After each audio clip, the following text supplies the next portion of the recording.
अभी हमने ये लाइन पढ़ी कि परिणामों की कल्पना संभाल करना व्यर्थ जल्पना है, ऐसे एक लाइन पढ़ी ना। और पंडित रघुराम जी ने कहा है कि परिणामों की संभाल करो, तो ये तो बिल्कुल विपरीत बात ही हो गई दोनों की दोनों, है ना।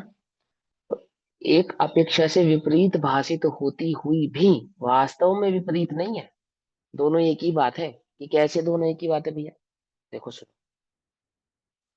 वहां पर भी बुद्धि पूर्वक वस्तु स्वरूप को समझो, ये कहा जा रहा है।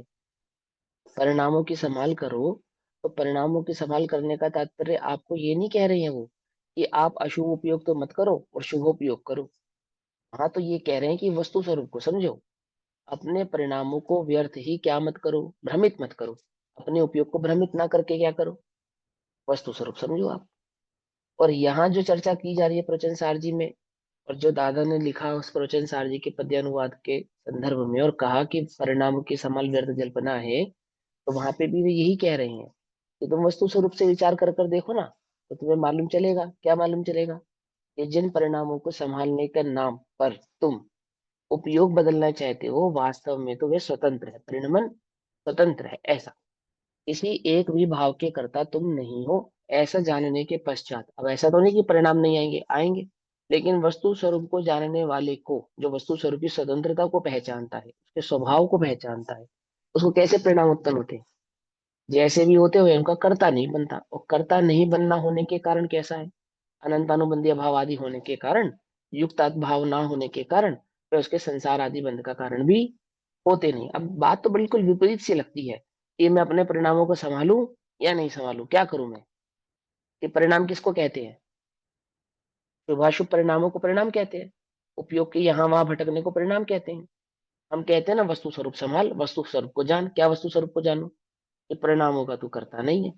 अब वहां जो परिणामों का करता है, वहां जो परिणामों को संभालने की बात कर रहे हैं, वहां पे उपयोग को संभालने की बात कर रहे हैं।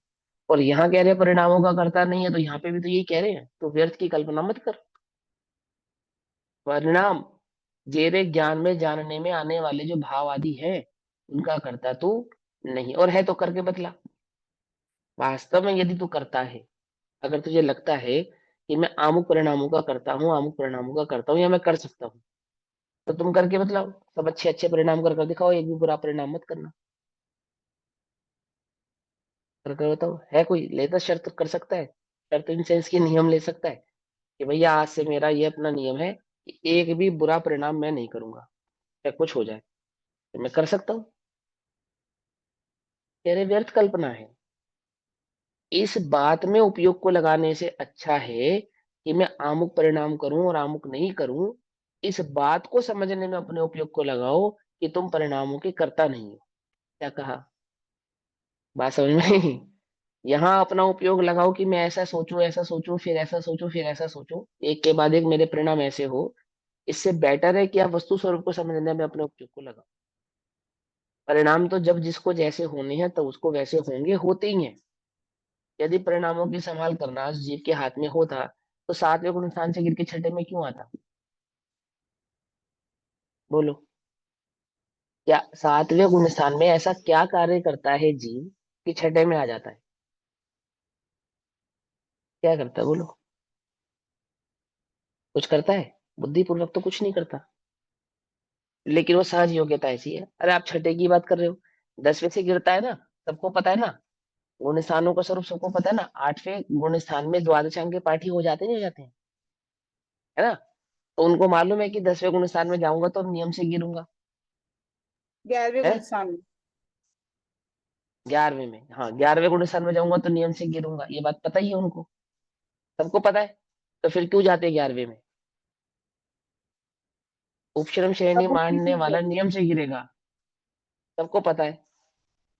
तो छपक श्रेणी ही क्यों नहीं मानते, उपशम श्रेणी क्यों मानते हैं? ऐसा क्यों करते हैं? ऐसा क्या करते हैं कि उनको उपशम श्रेणी ही मनती है, छपक नहीं मनती?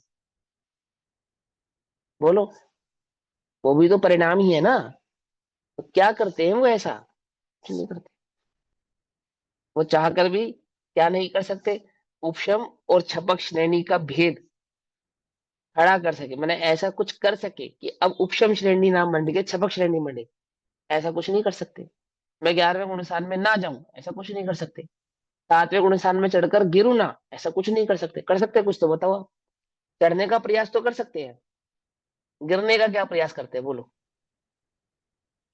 अब वास्तव में तो चढ़ने का भी नहीं करते, सच्ची बात तो ये है।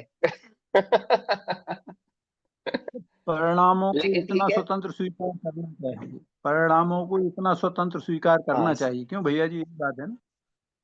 भैया हाँ परिणाम को ये हाँ, मेराज श्रेणी मारते एक हो, एक उपशम करके, श्रेणियां। एक एक करके ना, एक भैया एक अंकल जी बोले थे। हाँ, परिणामों की स्वतंत्रता की स्वीकृति की बात है। परिणाम क्या, अणु अणु की स्वतंत्रता की बात है। प्रत्येक हाँ परिणमन की मतलब इसका स्वतंत्रता की बात है, समस्त पर्यायों की स्वतंत्रता की बात है, ये है। ठीक है ना। आदिनाथ भगवान क्या करें, 6 महीने तक खड़े हैं ध्यान में। अच्छा लग रहा है। भरत को एक अंतर मुहूर्त भी नहीं लगा। वो 6 महीने तक क्या करे, कौन सा पुरुषार्थ करे कि उन्हें 6 महीने तक ध्यान में ना खड़ा रहना पड़े। आपको मालूम, अरिहंतों के उपशम श्रेणी नहीं मांडती, ये तो सबको पता है ना, कर्णान्यों का नियम है। या तीर्थंकर उपशम श्रेणी नहीं मांडते, ये बात है ना, सबको मालूम है ना। मानते हैं भैया, ऐसे प्रूफ भी मानते हैं। भेजा था आपको, मानते हैं अच्छा हाँ। हाँ हाँ हाँ, एक दो बार का सिस्टम होता है कुछ ऐसा है, हाँ वो मान्यता ऐसी चलती है कि अरिहंतों के उपशम श्रेणी नहीं होती, लेकिन उपशम श्रेणी भी मानते हैं। कितनी बार मानते हैं, उसका एक नियम है। ऐसा नहीं है कि कई बार मान सके, 3 4 बार का कुछ ऐसा सिस्टम है उसमें। 3 बार एक का। तीन अपने बार पूरे चल, जीवन में मैक्सिमम 4 बार एक ही भाव मान में सकता है दो कोई। बारी है, एक ही भाव में 2 बारी है। सुनो सुनो सुनो, जो मूल बात है वो समझानी है। अब वो करना नियोग का जो नियम है उसको आप करेक्ट कर लेना, ठीक है, 2 बार है या 4 बार है। पर इतना है कि वो टिप्स पे है कि वो 2 बार या 4 बार से ज्यादा का सिस्टम नहीं है। अब वो तीर्थंकर भगवान का जो जीव है, वो 6 महीने में ध्यान में खड़े 6 महीने तक, है ना। अब वो ऐसा क्या करे कि उनको छपक श्रेणी ही मंडे, उपशम श्रेणी ना मंडे, बोलो।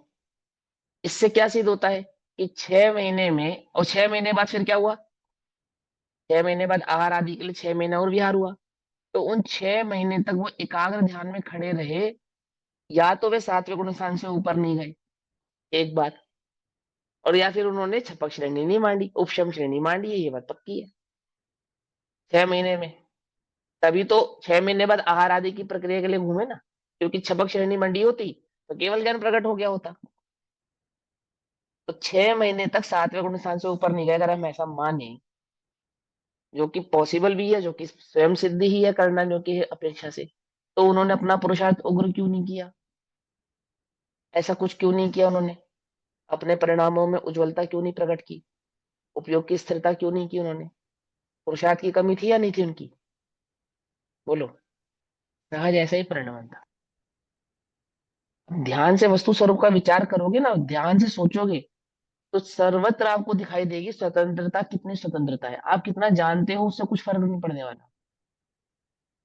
समझे, समय दर्शन तो वस्तु स्वरूप की स्वतंत्रता की स्वीकृति का नाम है। तो वहां परिणामों की संभाल कहना भी वस्तु स्वरूप को समझने की और प्रेरणा देना है। और यहाँ तुम परिणामों के कर्ता नहीं हो ऐसा कहकर भी वस्तु स्वरूप की स्वतंत्रता का भान कराना है। दोनों जगह एक ही बात कही जा रही है।